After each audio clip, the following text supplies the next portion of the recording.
Salve, salve nação, sejam bem-vindos a mais um vídeo aqui no canal. E vou estar reagindo aqui à entrevista coletiva do Leonardo Jardim e José Boto também, que vai trazer um comunicado, tá bom? Para acompanhar aqui a entrevista. Crédito do vídeo é canal Flamengo TV, tá bom? Deixa o like, se inscreve e bora pro vídeo. Até chegamos em cerca de 6 horas, um voo tranquilo e obviamente passamos por aquele sufoco ontem lá. A gente ficou na expectativa, vai ter jogo, não vai ter, vai ser cancelado ou não, vai esperar a torcida ser toda retirada para o jogo ter o reinício, ou o jogo vai ser suspenso, cancelado, que foi o que aconteceu. Obviamente vocês viram aí já na thumb, né? O nosso diretor José Boto também vai fazer um pronunciamento e a gente vai ter atualizações em relação até ao posicionamento da Conmebol. Inclusive, já recebi aqui a sinalização que o Leonardo Jardim está chegando, então vou me posicionar da melhor forma, até que o protagonista é o nosso mister, é o nosso treinador que vai aparecer aqui agora na tela da Flamengo TV para vocês. O Felipe Patin, nosso cinegrafista, agora vai chegar junto ali para vocês conseguirem enxergarem da melhor forma possível. Está aqui o nosso técnico, Rafa Gaúcho, assessor, passando Cabeça de as rola. instruções aqui, a galera da imprensa que chegou agora há pouco no hotel onde o Flamengo está hospedado, como eu falei, desde a parte da manhã. Podemos começar? Tudo bom, Leonardo Jardim? Tudo bom? Boa tarde. Eu queria saber de você como foi a preparação agora para esse jogo contra o Grêmio no domingo, o que muda também em relação à carga de treinamento e o que você pensa do que aconteceu ontem, Jardim? Bem, em relação à primeira questão, em termos da carga de treino, devido às condições que existiram ontem, não foi possível nem jogar nem treinar, porque se não havia segurança para o jogo, não havia segurança também para nós treinarmos e demos seguimento àquilo que tínhamos preparado para esta dupla viagem. Hoje chegamos aqui a Porto Alegre e agora vamos treinar na parte da tarde com o grupo todo. Com certeza que não vamos ter que recuperar os jogadores fisicamente porque não tiveram sujeitos à carga física, mas em termos fisiológicos temos de ter alguma atenção porque passamos uma noite quase sem dormir, não é? 4 a 5 horas só que alguns atletas dormiram na viagem e mal, como vocês sabem, dormir num avião não é a mesma coisa que dormir na cama. Mas pronto, mas vamos tentar hoje trabalhar para parar bem, para amanhã com certeza toda a gente vai estar melhor e para nestes 2 dias e no domingo prepararmos o jogo do Grêmio. Okay? Em relação ao que aconteceu ontem, eu acho que é uma situação que foi visível para todo o mundo, não havia segurança no estádio de forma que os intervenientes do espetáculo e as pessoas também que estavam lá pudessem assistir de forma segura e levou a que as pessoas se terminassem, até meu espanto demorarem tanto tempo, porque às vezes situações deste tipo, 45 minutos depois o árbitro, quando verifica que não existe condições, logo acaba o jogo. Esta situação prolongou-se um pouco mais, prontos, mas eu não sou nenhum especialista na matéria, mas o que eu falo é das regras que eu conheço durante toda a minha vida desportiva. Só dá um passinho para frente, tá? Por favor. Aqui. Obrigado. Você que manda. Boa tarde. A gente está chegando já quase que na metade do ano, né, de 2026, da temporada também. Queria saber de você um balanço das competições. O Flamengo que ontem não conseguiu jogar, mas espera-se que conquiste 3 pontos na Libertadores e se classifique de forma antecipada. É o segundo colocado do Campeonato Brasileiro, também tem um resultado positivo para o primeiro jogo da Copa do Brasil. Então, queria saber de você, como técnico, o seu balanço do Flamengo nas competições. Obrigada. Não, com certeza que este primeiro período, até o mês de junho, existia 4 grandes objetivos. O primeiro objetivo foi o objetivo de entrada, não é? Ganhar o Carioca sobre um adversário que o Flamengo não ganhava nos últimos 3 confrontos, que foi o Fluminense. Depois, os outros objetivos, um é qualificar a equipa para a próxima fase da Libertadores, que eu acredito que com a conquista, com o jogo de ontem e a conquista de 3 pontos vai estar assegurada. E agora temos que pensar nos jogos que falta do Campeonato Brasileiro para manter sempre próximo ou na frente do campeonato. Essa é a nossa ideia, porque com certeza que o campeonato vai se decidir numa segunda fase, mas é importante estarmos ali nos lugares da frente. E em relação à Copa do Brasil, temos como esse objetivo também qualificar. Já fizemos o primeiro jogo, temos a vantagem de um gol, mas temos que ainda fazer um segundo jogo e conquistar definitivamente essa passagem. É esses os 4 grandes objetivos nesta primeira fase. Mister, boa tarde, ao vivo para o Seleção Sport TV. De que forma o Flamengo recebe também essas informações por parte da Conmebol, tendo em vista aquilo que vocês prepararam, né, de resultados para conquistar essa classificação para a Libertadores? Já chegou alguma coisa em relação, né, a herdar esses 3 pontos da partida de ontem que acabou não ocorrendo? Não, oficialmente sabemos que normalmente neste tipo de situações existem aspectos burocráticos que têm que ser resolvidos, não é ninguém na hora do jogo ou no fim do jogo que vai resolver o placar. Acho que a Conmebol e os nossos dirigentes tiveram lá mais a defender esses aspectos, mas acho que é uma coisa normal, como já aconteceu no passado de outras equipas, que eu acredito que vão-nos dar os 3 pontos, porque também não existe mais tempo para jogar e acho que em todas este tipo de situações a equipa da casa é prejudicada porque não conseguiu organizar um evento desportivo com segurança. Isto é uma coisa muito normal no futebol. Tudo bem, meu nome é Isabelle Castro, aqui da Rádio Gaúcha. Puxando um pouquinho agora para o jogo contra o Grêmio, o Arthur, o volante do Grêmio, deve continuar sendo desfalque, mas o time deve manter como titular o Gabriel Meck, que é um jogador que vem se destacando e fazendo gols. O senhor prevê uma marcação específica nesse jogador e também como que o senhor prevê o time do Flamengo, visto essa semana de descanso, em relação para o jogo contra o Grêmio? Não, o Grêmio, o Arthur é um grande jogador, já joguei contra ele algumas vezes. Desde quando ele estava já na Juventus, já o conhecia.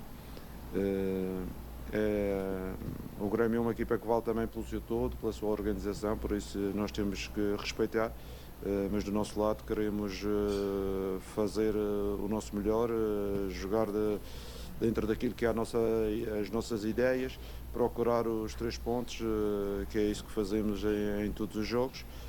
Mas sabemos que vai ser um grande duelo.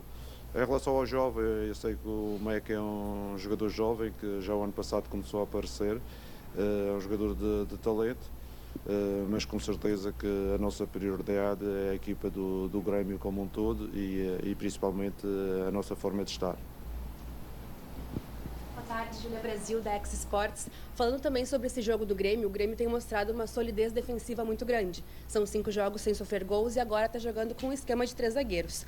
Como o Flamengo prepara o time, talvez, para sair de Porto Alegre com esses 3 pontos, tendo em vista que o Flamengo também tem o melhor ataque do Brasileirão? Nós preparamos sempre os jogos em duas etapas, uma tendo em consideração aquilo que são as nossas ideias, não podemos fugir do nosso DNA, queremos jogar o nosso futebol e depois ter atenção a algumas estratégias que os adversários utilizam. Sei que o Castro meteu 3 defesas centrais nos últimos 2 jogos, tentou aparelhar com os adversários, mas mais do que isso é a gente apresentar aquilo que são as nossas mais-valias. Aqui alguma coisa? Aqui. Professor, Matheus Tafarel, canal Paparazzo Rubro Negro e coluna do Fla. O senhor tem feito um certo rodízio, né, na lateral direita, entre Emerson Royal e também entre o Varela. Ontem o titular era o Royal. Contra o Grêmio, tem alguma mudança em relação a isso ou continua a mesma coisa, já que não teve o jogo ontem? Não, eu não tenho feito um rodízio, eu tenho tentado colocar os jogadores que estão mais disponíveis. Temos muitos jogadores de qualidade, temos jogadores que podem representar bem o Flamengo e nesta maratona de 3 em 3 dias é preciso termos jogadores frescos. Também temos a situação, o Varela é um jogador internacional, vai sair agora, se Deus quiser, para o Mundial O Royal é um jogador que está connosco, principalmente nos últimos 2 jogos já desta série. Não sei se vou ter os internacionais, o jogo da Libertadores e o jogo do campeonato com o Curitiba, e isto leva a que a gente tenha jogadores, não só aqueles que jogam mais, mas temos outro grupo preparado para as nossas eventualidades e para as nossas necessidades. É isso que eu faço, não só na direita, faço na zaga, faço na esquerda, faço em todos os setores do campo, porque nós acreditamos que o campeonato é longo, podemos ter 70, 80 jogos e nenhum jogador normalmente é capaz de fazer isso no seu máximo, não é? Sem ter grandes lesões, e nós aproveitamos rentabilizar ao máximo aquilo que é o nosso elenco. Obrigado. Fim da entrevista coletiva do Leonardo Jardim, elucidativa, como sempre, né? Fala muito bem, respondendo a perguntas.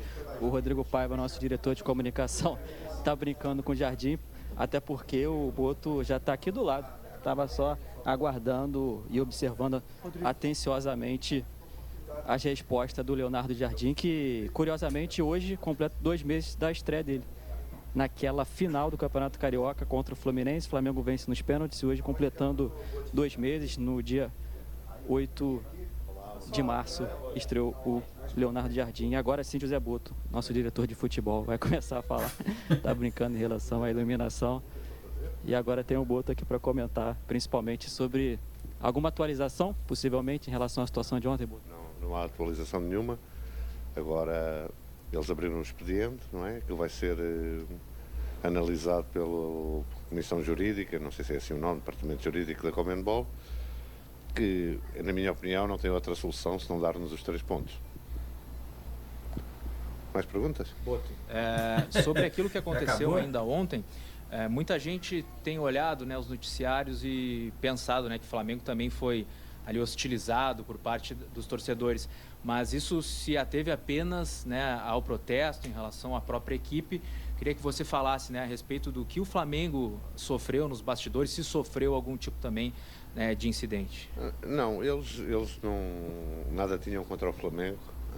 Agora nós estávamos ali no meio, não é? E eles começaram a arremessar aqueles, como é que vocês chamam aqui? Sinalizadores, não é? Então é very light.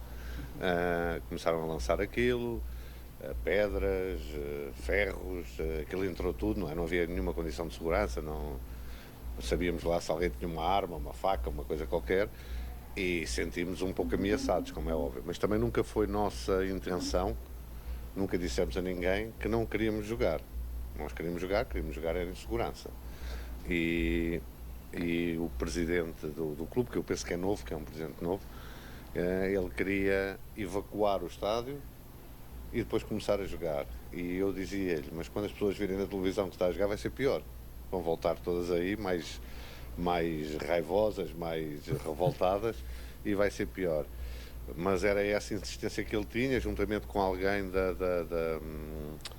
do governo local, não é, que queriam à força toda que o jogo se realizasse. Nós queríamos jogar, mas com segurança, e não havia realmente condições nenhumas de segurança, e o próprio presidente, passado um tempo, por isso demorou um pouco mais de tempo, veio dizer, não, você tem razão, não há condições nenhumas para jogar, vai ser pior se evacuarmos e voltarmos a jogar, e pronto, e nós limitámos-nos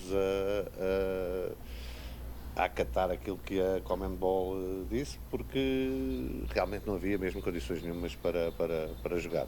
Aquilo que nunca houve uma hostilidade contra o Flamengo, mas nós estávamos ali no meio, houve alturas em que os adeptos, os torcedores, conseguiram entrar dentro dos túneis do vestiário.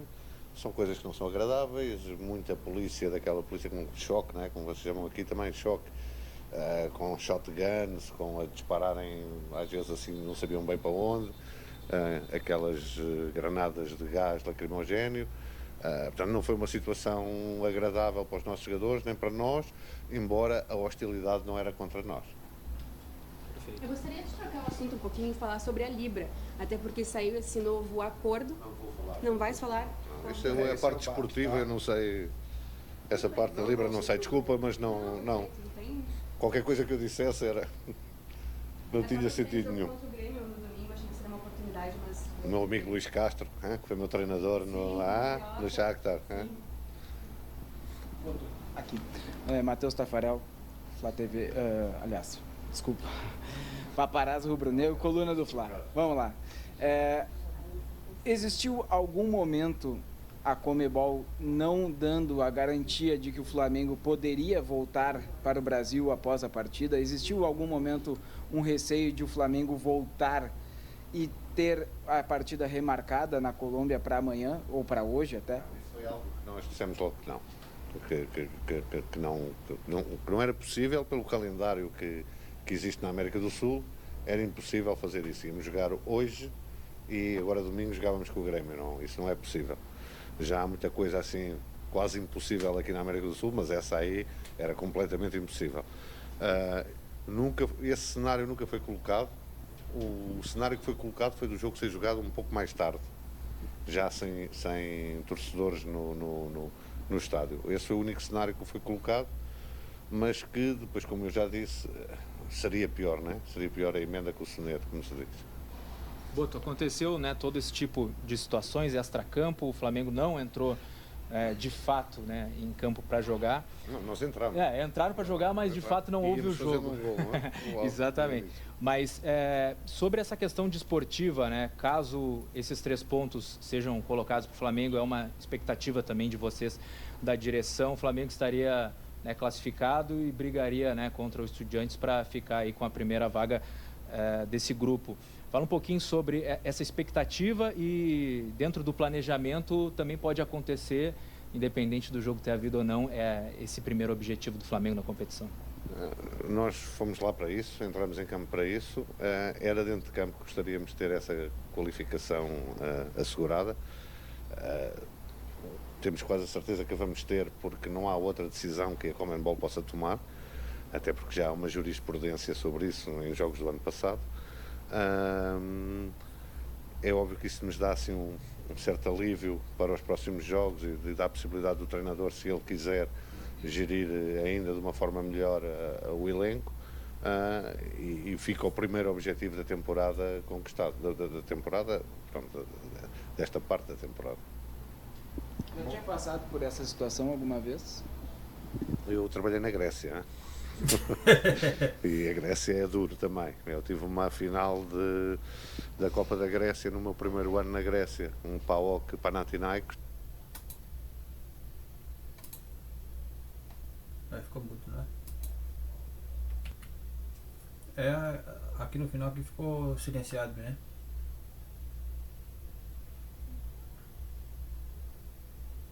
Leitura labial. Gente. Tá? Obrigado. Fim da entrevista coletiva do Zé Boto. Esse foi a entrevista nação. O que é que vocês acharam aí do Leonardo Jardim, José Boto aí falando sobre o jogo de ontem, sobre o planejamento pro jogo de domingo contra o Grêmio? Cara, é triste, né, isso acontecer com qualquer clube, que aconteceu ontem, da torcida lá do... Torcida não, Vândalos, né, da torcida do Independente Medellín. Mas o Flamengo não tem nada a ver com isso e pelo lado do Flamengo ajudou bastante, né? O jogador tá tudo descansado, vai ter um tempo a mais de treino, né? E bora buscar os 3 pontos, vai ser difícil contra o Grêmio domingo, mas meu placar para domingo é 3-1 Flamengo. Comenta aí já qual o placar que vocês acham que vai ser. Tamo junto, é nóis, valeu.